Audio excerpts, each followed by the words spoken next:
Estamos poniendo la mañana en camino, son las 10:37 en todo el país. Nos sigue acompañando la música de Ramones, hoy a 20 años de la muerte de Joey Ramone. Algunos mensajes llegan, 099-894-987.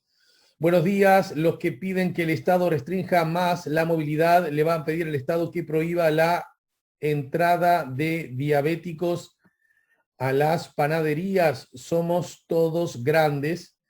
Lo dice Wilder, que manda saludos. 099-894-987. Más allá del derecho a hacer estas preguntas retóricas, porque es obvio que Wilder ya tiene la respuesta, me parece igual que es saludable la perspectiva que da Wilder para rediscutir muchas cosas que las tenemos muy integradas, ¿no? Es decir, parece ser un tanto exagerado que a una persona diabética se le prohíba la entrada a una dulcería, ¿no? Entonces, desde ese lugar, Wilder podría tener razón con su mirada, puede ser una mirada muy pertinente. Del mismo modo podría decirse, bueno, ¿y qué derecho tiene el Estado a decirle a los motociclistas, a obligarles a que usen casco, ¿no? Se me ocurre ahora que acabo de decir, alcanzaría con decir, flaco, no uses casco porque si te caes manejando una moto, lo más probable es que la pases mal vos y si te das de cabeza, la quedás. O te morís, o quedás, perdón que lo diga así, pero me acordé ahora de la frase que decíamos cuando éramos muy gurises, muy niños, o quedás mormoso para toda la vida, ¿no? Y el Estado no hace eso. ¿Qué hace? Dice, no usen cascos, cuídense. Pero además, obliga a usar casco. Obliga a usar casco. También podría decir, padres, es muy bueno que manden los niños a la escuela porque así adquieren conocimientos, ¿no? Entonces Wilder diría, bueno, alcanza con eso. Es más, que no lo diga ni siquiera el Estado, que se desarrolle ese concepto de padres a padres, ¿verdad? Pero el Estado no se queda en eso. No dice eso. ¿Saben lo que dice el Estado? Lo que todos sabemos que dice el Estado. Dicen, manden, porque es muy bueno mandar los chiquilines a la escuela. Es más, es obligatorio mandar los chiquilines a la escuela. Y si usted no manda a los chiquilines a la escuela, corre el riesgo de perder derechos sobre sus niños. Bueno, ahí está la respuesta, Wilder. Pero lo primero que quiero decirte es que valoro mucho tu mensaje, lo agradezco y creo que volver a discutir algunas cosas me parece que nos podría hacer bien a todos. Como seguramente nos hace bien recibir una vez más, creo que la primera vez vía formato Zoom, al doctor en ciencia política, investigador y docente del Instituto de Ciencia Política de la Universidad de la República, su Facultad de Ciencias Sociales, Felipe Morestier. Buen día y bienvenido, Felipe. Hola Alejandro, buen día, gracias una vez más por la invitación, siempre es un gusto estar acá. Igualmente, créeme que igualmente. Me veo la obligación de preguntar, ya he dicho muchas veces, no quiero aburrir a los oyentes, que esta herramienta Zoom, que es tan formidable desde tantas perspectivas, seguramente tampoco, y estoy diciendo con esto que sustituye otras, más valiosas aún, pero que es muy buena, nos permite romper ciertas barreras, incluso la de lo público y lo privado, la de lo público y lo doméstico. No habría forma que te lo preguntara en otro contexto, pero voy a hacerlo. ¿Dónde estás? Porque si cualquiera te ve así, parece que estuvieras en la biblioteca de un lugar. Estoy en mi casa, estoy en mi casa, Quiero y ser tu amigo, tengo, Felipe. tengo el privilegio, Me tengo el encanta que vivas en privilegio, esa casa, con tantos libros, con esa biblioteca tan y bueno, iluminada. viste que uno tiene las fobias y las filias no hay, que uno no las elige, viste. Eh, y si te gustan los libros, te gustan los libros académicos, los libros de literatura. Este, y yo tengo la suerte de vivir en un apartamento no muy grande, banco hipotecario, digamos, una cooperativa, banco hipotecario, pero de 4 dormitorios y uno lo pudimos acondicionar como un espacio de trabajo. Claro, nunca nos imaginamos este contexto, ¿no? Un espacio de trabajo para estar demasiado tiempo. Yo a esta altura me gusta mucho este lugar, disfruto mucho trabajar acá, desde acá, pero daría lo que fuera por tener por un rato los problemas de convivencia en un escritorio muy apretado como el que tenemos en el Instituto de Ciencia Política con 4 colegas queridos a los que mando un saludo desde acá. Me encantaría salir y tener, nos llevamos bárbaro, pero tener esas dificultades de coordinación, que uno está reunido, otro está preparando una clase, otro está tratando de escribir un paper con Diego Luján, Alfonso Castilla, Juan Andrés Moraes, Nicolás Smith, daría, saldría de acá con mucho gusto. Bien, bueno, estoy seguro. De todas maneras, explícitamente hago pública mi cautivación por ese paisaje en el que estás rodeado, querido Felipe. Felipe, has estudiado, has escrito mucho acerca de los llamados mecanismos de democracia directa, por otra parte, tan frecuentes en la historia política del Uruguay. Acá me pierdo un poquito.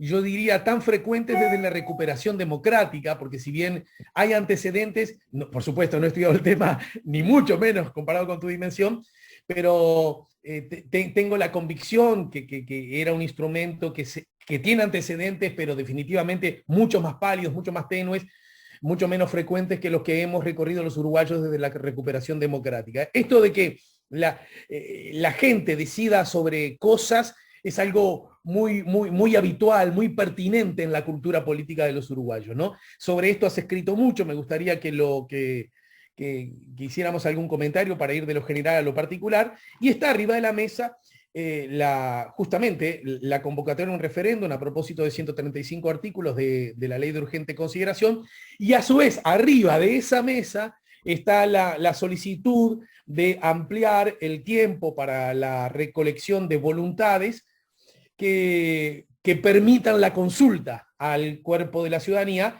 en el marco de la pandemia, ¿no? Es decir, claro. La cancha es toda suya, profe. No, es como vos decís, lo primero, una primera entrada más informativa,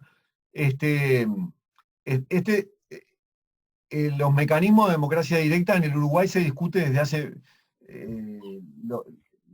hace mucho tiempo, ¿no? Ya a comienzos del siglo XX, Valle y Ordóñez estaba con esta idea en la cabeza, y puso esta idea sobre la mesa, la idea de la iniciativa ciudadana, tanto para reformar la Constitución, siempre en la cabeza de Valle y Ordóñez, con una lógica de pesos y contrapesos, ¿verdad? En una lógica de vamos a introducir mecanismos que puedan operar como contrapeso al poder de los actores políticos, del presidente. Vos y los oyentes recuerdan bien que de ahí viene el origen de las propuestas del colegiado también, ¿verdad? De cómo diluir la figura presidencial, cómo debilitar. Y junto con eso aparecieron estas iniciativas, ¿no? Que se pueden referir, y de hecho en nuestra norma constitucional, en la Constitución uruguaya, hoy pueden ser iniciativas para reformar la Constitución, iniciativas legislativas o iniciativas para derogar leyes, ¿sí?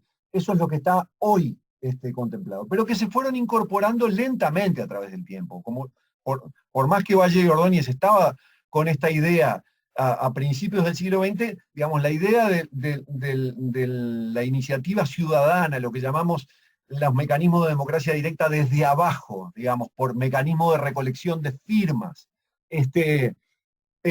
para reformar la Constitución, se incorporan recién en 1934. Y es interesante tener presente, y ahora vas a ver por qué te subrayo este punto, que este mecanismo se introduce junto con una reforma constitucional que elimina el colegiado.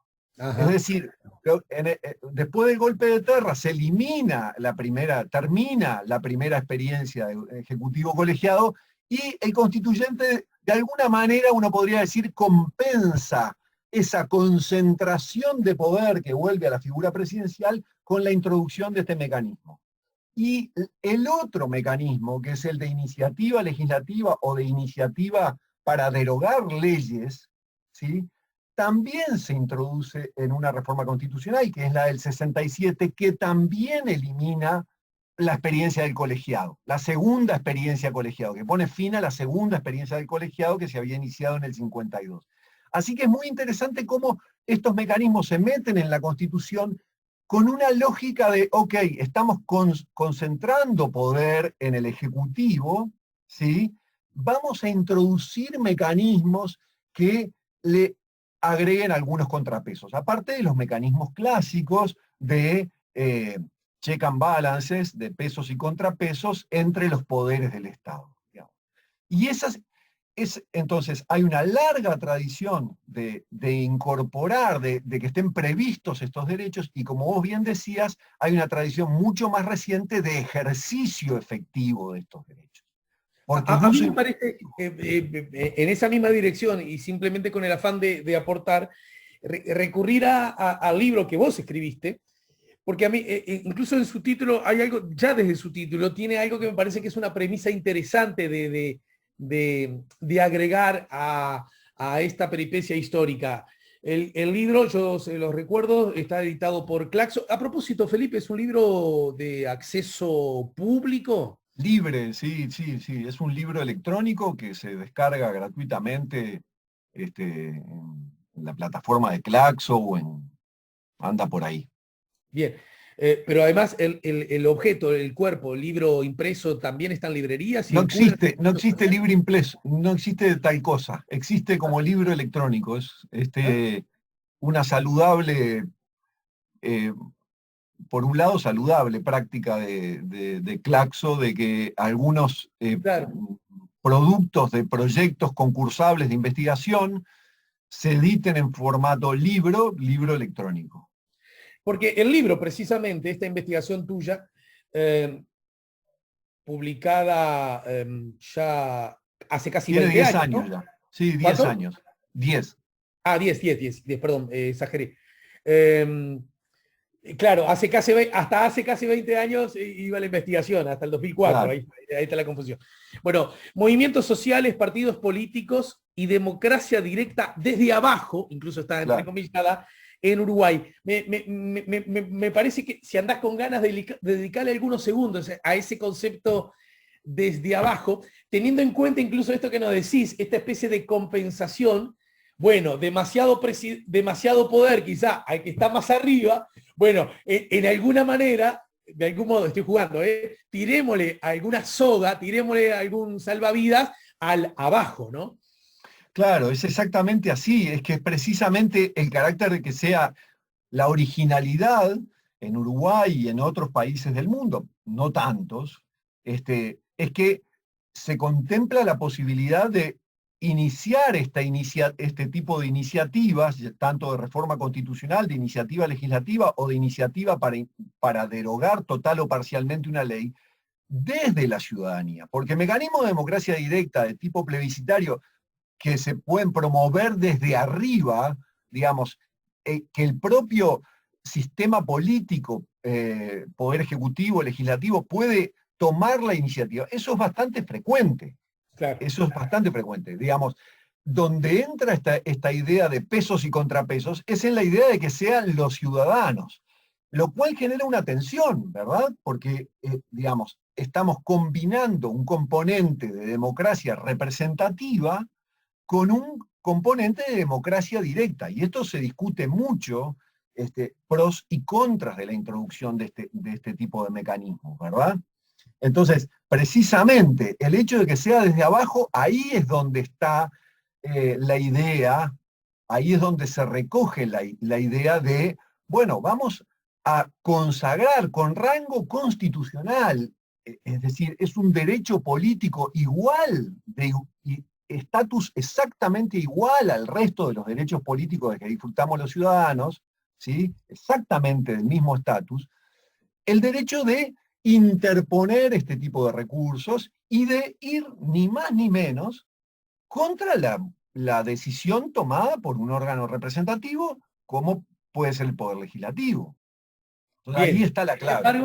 Sin embargo, esa expresión, esa práctica, incluso, ¿por qué no? Ese espíritu, también puede ser muy cuestionado desde la práctica. Quiero decir, supongamos que alguien te pregunta, voy a ser yo el que te pregunte. Bueno, no tan de abajo, doctor, porque después de todo, si yo pienso en la última consulta, pues después en todo caso podríamos hablar un poco de diferencia entre plebiscito y referéndum, ¿no? Pero en definitiva, el público, la ciudadanía, opina sobre algo, ¿verdad? Pero dice, pará, en la última elección se le consultó a la población a propósito de una reforma constitucional y la iniciativa estuvo en manos de un senador de la oposición, hoy día ministro.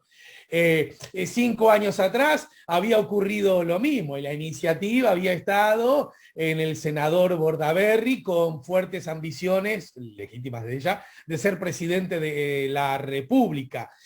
La que está ahora justamente, bueno, es la iniciativa de muchas organizaciones sociales, pero uno de los actores preponderantes en esta convocatoria es el Frente Amplio, el partido más grande del Uruguay, el partido más importante de la oposición, gobierno durante 3 periodos consecutivos hasta hace 22 segundos en la historia. Es decir, ¿qué tan abajo es ese abajo? De abajo, yo creo que ahí la clave es si vos necesitas reunir un número de adhesiones ciudadanas, ¿no? Esa es la clave. Por supuesto que conseguir esas adhesiones es más fácil o más difícil dependiendo de si hay detrás organizaciones, si hay organizaciones que pueden simplificar la acción colectiva, por supuesto. Pero sabemos, la experiencia nos lo dice, que no es tan fácil, que no alcanza con que un partido, un líder, ponga el sello y diga yo apoyo.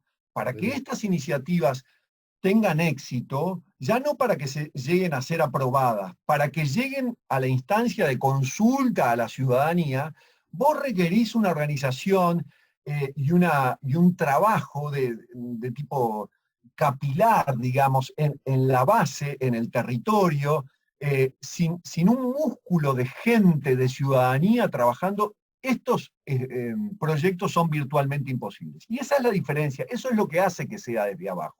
Bien, ¿Sí? bien. Eso es lo que hace que sea desde abajo. Esto, paréntesis, dejando de lado que en los hechos, desde 1985 para acá, que es cuando tenemos el uso más intensivo de estos mecanismos, generalmente lo que ocurre es que un grupo de ciudadanos, no, por lo general no con una identificación partidaria, ¿sí?, lanzan una iniciativa y generalmente lo que ocurre es que los partidos van tomando posición respecto a eso. Y es muy interesante ver además cómo generalmente, y acá estamos en el plano de los derechos y el ejercicio de los derechos, ¿no?, políticos contemplados en la Constitución, y un derecho muy importante. Digamos, acá hay ríos de tinta escritos sobre los mecanismos de democracia directa y sus efectos sobre la calidad de la democracia en general. ¿Sí? Ríos de tinta. Muchos de los índices que miden calidad de la democracia en el mundo y que a los uruguayos nos suelen poner tan orgullosos, de decir, bueno, somos la única democracia plena de las Américas o una de las pocas, muchos de esos índices nos otorgan esa calificación porque tenemos estos mecanismos de democracia directa y porque estos mecanismos se usan. Ahora, es un poco paradójico que mientras, tanto a nivel político, incluso te diría a veces a nivel de opinión pública y de academia, mientras nos enorgullecemos mucho de estos resultados, después hay una cosa que yo lo he estudiado y es bastante constante. Todas las iniciativas de democracia directa, incluida o casi todas, incluida la primera, la iniciativa de referéndum contra la ley de caducidad, la primera reacción de buena parte del sistema político es considerar que esa es una iniciativa de radicales, una medida como extrema, amenazante, lo cual es bastante entendible, porque los representantes que están en el Parlamento y en el Ejecutivo ven con desconfianza. Ahora, es un poco paradójico que al mismo tiempo que nos enorgullecemos de que existan estos derechos, por lo general la aparición de estas iniciativas cuando se produce concretamente, efectivamente, es vista como, bueno, una iniciativa de gente ultra polarizada, radicalizada, ¿no? Y de lo que estamos hablando son de derechos constitucionales que, repito, tienen exactamente el mismo estatus que nuestro derecho al voto. Sí, ¿Sí? es formidable lo que vos planteás, Felipe, porque además permite advertir, vamos, sin que nos asombremos todo, tanto, ni todos ni tanto. Y tiene que ver con la contradicción del comportamiento humano, ¿no? Porque, por un lado, el representante se siente orgulloso del lugar que ocupa porque justamente representa una barra. Ahora, cuando la barra se quiere expresar, el representante dice, manga de radicales que no creen en el sistema. Pero justamente esos radicales, entre comillas, esos radicales creen tanto en el sistema que quiere utilizarlo a los efectos de preguntarle a todos algo, ¿no? Claro, y además que es bastante... la idea de radicalidad, como sabemos, es totalmente una cosa contextual, ¿verdad? Yo qué sé, si vos pensás, yo te mencionaba el ejemplo de la comisión pro referéndum en contra la ley de caducidad. Y ahí estaban los familiares de detenidos desaparecidos, presididos por una comisión honoraria que integraban personajes tan radicales como Elisa de Lepiane de Michelini, Matilde Rodríguez de Gutiérrez Ruiz y María Esther Gatti de Islas. Cuando me refería a radicales, por lo menos Claro, cuando cité yo, usando tu palabra. Horacio Casinelli Muñoz, ¿viste? Claro, bueno, estaba en esa comisión.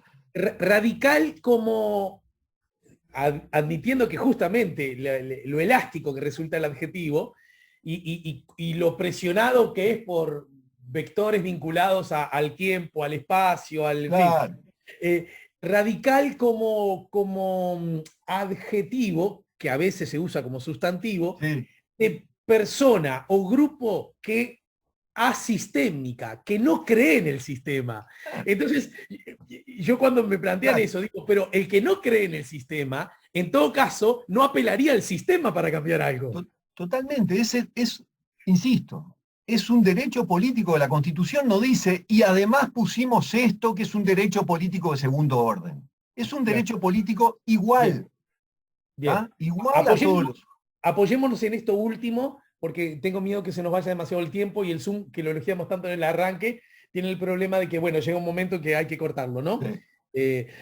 Pregunto, Felipe, y en este contexto, en este contexto de recurrir justamente, de tratar de derogar 135 artículos de una ley de la llamada Omnibus, ¿no? Que plantea muchas políticas públicas muy diversas entre ellas, etcétera. Se agrega además esta implícita solicitud de alargar los plazos. ¿Dónde está tu mirada para, claro. Yo creo para que ayudarnos a entender el asunto? Estamos justo en el medio de un asunto, podemos tirar algunas pistas de cómo se van, pero es un asunto complejo, ¿no? Porque acá se involucran dos mecanismos. Uno del que ya hablamos, que son los mecanismos de democracia directa, previstos en la Constitución, ¿verdad? El derecho al ejercicio de este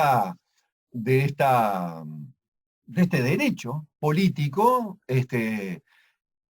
ejercitarlo efectivamente, ¿no? Cómo salvaguardar ese derecho. Y al mismo tiempo tenemos un mecanismo que también está previsto en la Constitución, que es el mecanismo de los proyectos de ley de urgente consideración, ¿sí? Entonces tenemos un fenómeno nuevo que es la interacción de estas dos cosas, ¿sí? Y por si esto fuera poco, esta interacción se está produciendo en un contexto inédito, que es el contexto de la emergencia sanitaria. Entonces, acá tenemos algunas cuestiones más estructurales de cómo conviven estos dos mecanismos previstos en la Constitución, cómo se llevan, y tenemos una cuestión más coyuntural de cómo se llevan en este contexto en particular. Entonces, lo que tenemos, uno podría decir, vamos a separar un poco los asuntos. Tenemos una ley de urgente consideración y a mí me parece muy importante ver cuál es la interacción de ese mecanismo con los mecanismos de democracia directa, ¿no? El mecanismo de ley de proyectos de urgente consideración, recordando rápidamente, está previsto en la Constitución, se incorporó en la Constitución de 1967, le permite al Poder Ejecutivo tomar una iniciativa. La peculiaridad, la Constitución le pone algunas restricciones al Poder Ejecutivo, le dice, bueno, no puede ser sobre ciertas materias, presupuesto o asuntos que requieren mayorías especiales legislativas, y no podés presentar más de un proyecto de ley de urgente consideración simultáneamente, ¿no? Tenés que presentar, la idea acá es como vas con una ley por vez. Este mecanismo se usó, Chaschetti, Daniel lo ha estudiado, yo creo que ha estado en el programa también hablando sobre este tema, en su programa de estudios, el programa que él dirige de estudios legislativos. Este es un mecanismo que se usó unas 14 veces desde la recuperación democrática, con suerte diversa. El asunto es que, digamos, excluyendo este proyecto de ley, generalmente los presidentes de todos los periodos previos habían presentado proyectos con un número muy limitado de artículos, la gran mayoría, ¿no? Salvo en tres oportunidades en los que Luis Alberto Lacalle Herrera y Jorge Valle presentaron lo que Chaschetti y lo que los estudios legislativos llaman como leyes ómnibus, es decir, leyes que además de ser de urgente consideración, lo cual ya impone restricciones al Poder Legislativo, se caracterizaban por tener en el entorno de 90 artículos. ¿Qué es lo que está ocurriendo ahora? Ahora está ocurriendo una cosa nueva, y es que tenemos una ley ómnibus que es un mega ómnibus, es como la nave nodriza de los ómnibus. Es una ley de urgente consideración que, además de tener en temas, alrededor de 8 o 10 temas, ¿sí?, tiene 476 artículos. Es decir, que impone una restricción mucho mayor al trámite legislativo. La restricción del plazo, la restricción que se deriva de la cantidad de artículos, y la variedad de temas. Eso ya, los estudios legislativos lo dicen claramente, es un problema para la calidad legislativa, ¿no? Bueno, las leyes ómnibus en general. Ahora, una ley de urgente consideración ómnibus es un problema recargado. Lo que estamos asistiendo ahora es al correlato, digamos, o al final de un proceso que tiene que ver con otro mecanismo constitucional. Ya la ley de urgente consideración de tipo mega ómnibus impuso restricciones a los legisladores. Nos obligó a una tarea muy difícil de seleccionar qué tratamos de negociar, qué aprobamos, formar una coalición coherente que diga esto lo votamos, esto no, etc. Presenta dificultades para la acción colectiva de los legisladores. El mismo problema se plantea desde el punto de vista de los ciudadanos si quieren interponer un recurso, ¿no? El mismo problema, porque, bueno, ya lo vimos. ¿Qué hacemos? ¿Interponemos un recurso contra toda la ley? ¿Interponemos un recurso contra parte de la ley? ¿Y cómo armamos una coalición más o menos coherente que esté de acuerdo en interponer el recurso contra una parte de la ley o totalmente? Es, digamos, la ley de urgente consideración mega ómnibus. Yo estoy bastante convencido que así como los estudios legislativos, la gente que hace estudios legislativos nos muestra que es una herramienta propia de presidentes que tienen coaliciones frágiles, ¿sí?, inestables, y entonces tratan de meter mucho en poco tiempo, en el tiempo que tiene de vida, asegurándose que se va a aprobar en el tiempo de vida que tiene la coalición. También en el cálculo de los promotores de este tipo de iniciativas está el saber que va a ser mucho más difícil interponer un recurso de referéndum. Es mucho más difícil. Mucho más difícil en este contexto de pandemia. Entonces acá es donde se ha planteado el debate acerca de los factores contextuales, y ayer se presentó un proyecto de ley, el Frente Amplio presentó un proyecto de ley en el Senado, aunque ya los dos principales partidos de la coalición, el Partido Nacional y el Partido Colorado, han adelantado que no estarían dispuestos a votar esa ley. La ley lo que plantea básicamente es, bueno, miren, si nosotros votamos una autorización a la Corte Electoral para que postergara las elecciones municipales y departamentales previstas para el 10 de mayo, para fines de septiembre, por razones de pandemia, en un momento, el 2 de abril del 2020, cuando en el Uruguay había 19 casos activos de COVID y se había registrado un muerto, hoy, y lo que dice la ley esa que autorizaba la Corte Electoral es básicamente, miren, no están dadas las condiciones para que se garanticen los derechos políticos de los ciudadanos previstos en las secciones 2 y 3 de la Constitución. Eso es todo lo que dice la ley que autorizó la postergación de las elecciones municipales.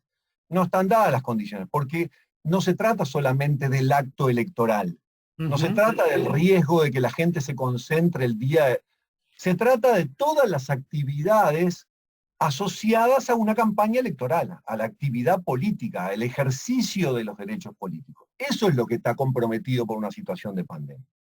Entonces, los promotores de esta iniciativa lo que dicen, bueno, si aprobamos eso cuando teníamos 19 casos activos y se había producido una muerte, ahora, en esta situación en la que tenemos un promedio entre 2.500 y 3.000 casos por día, y en el entorno de las 50, 60 muertes diarias, bueno, y además tenemos desde el 21 de diciembre de 2020 aprobada por el Parlamento una ley que limita el derecho de reunión, ¿sí?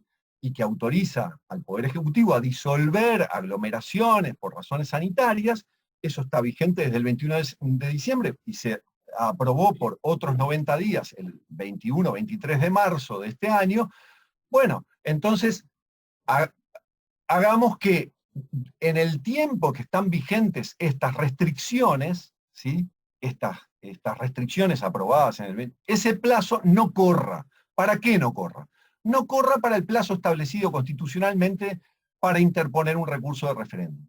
La Constitución dice, después que se aprueba la ley, después que se promulga la ley, empieza a correr un plazo de 1 año, ¿sí? Y los que quieran interponer un recurso tienen que presentar ante la Corte Electoral las adhesiones, 25% de las firmas y huellas dactilares del padrón, diciendo queremos interponer un recurso. Entonces, básicamente el argumento es ese. Es interesante acá entonces porque estamos combinando cosas, digamos, ¿cuál es la discusión que corre el riesgo, yo pienso, de pasar desapercibida en medio de un problema muy dramático que está teniendo el país? Es un problema de qué derechos preservar, ¿sí? Es un problema de qué derechos preservar. El mismo problema que estaba planteado en abril del año pasado respecto a las elecciones municipales. ¿Qué preservar? ¿El plazo que establece la Constitución para la realización de las elecciones municipales y departamentales? O, como decía el proyecto de ley finalmente aprobado, garantizar el ejercicio pleno de los derechos políticos ciudadanos establecidos en las secciones 2 y 3 de la Constitución del Uruguay. Felipe, estoy a punto de proponer algo que creo no tiene, estoy seguro que no tiene muchos antecedentes, y quizá probablemente casi no los tenga, pero alguno debe tener en 15 años que lleva la mañana en camino. Esto, tal como lo estás planteando vos, necesariamente obliga a que tengamos un desarrollo, se me agolpan 77 preguntas a la vez, están acá haciendo fuerza a ver quién se mete primero, es como cuando estás en la parada y llega el ómnibus y estás advirtiendo que son muchos los que estamos en la parada y pocos los espacios que hay en el ómnibus, a ver quién se mete primero. Bueno, lo mismo está pasando con las preguntas. Vamos a dejarla aquí, ahora, y públicamente le estoy diciendo al público que voy a hacer el esfuerzo apenas cortemos para ver si podemos seguirla mañana mismo. Okay. Contigo. No quiero presionarte ni ponerte en una situación incómoda porque de pronto, pero quiero decir a la gente que no se ofenda ni se enoje porque la vamos a seguir y si no es mañana será en el plazo, porque hay un montón de asuntos que tienen que ver con preguntas que a mí me parece que son pertinentes acerca de, bueno, pero no es lo mismo, pero la Constitución, pero ya sabían, pero utilizaste mecanismo pudiendo utilizar el otro. En fin, asuntos que me parece que son muy pertinentes para verlo desde la perspectiva académica que vos nos planteás. ¿Te parece, Felipe? ¿Estás de acuerdo que por lo menos te haga el pedido? Sí, claro, por supuesto. Con todo gusto. Ahora lo ajustamos. ¿Te parece, amigo? Perfecto.